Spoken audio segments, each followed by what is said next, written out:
What does it mean to be notified of death? Imagine receiving a message from the divine, informing you that today, the love of your life will pass away. This isn't fiction, but a reality faced by the prophet Ezekiel, a poignant story captured in the 24th chapter of the book of Ezekiel.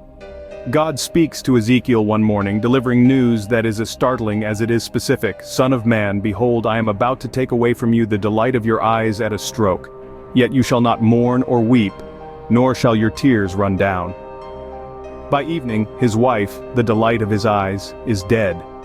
Ezekiel is commanded not to mourn publicly.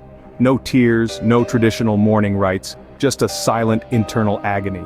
This commandment is unusual and harsh, striking at the heart of human vulnerability. Why would God impose such a stoic response on his prophet during such a personal tragedy?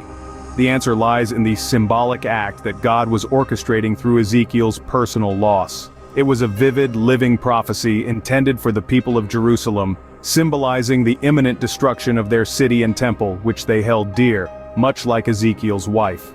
The prohibition of public mourning served as a stark sign to the Israelites. It mirrored the suddenness of the tragedy that would befall them, so sudden that there would be no time for mourning. The temple, the very heart of their religious life and identity, would be taken from them as abruptly as Ezekiel's wife was taken from him.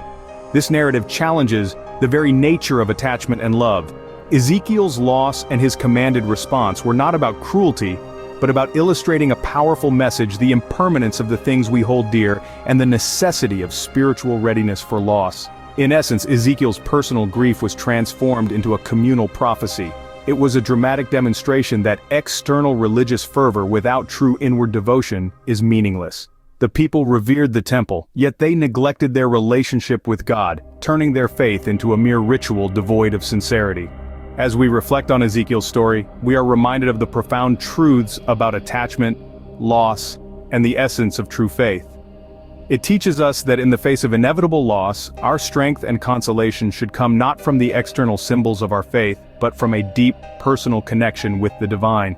Ezekiel's experience, though unique and specific to his time, speaks to all who find themselves caught between the visible signs of religion and the invisible yet profound reality of faith.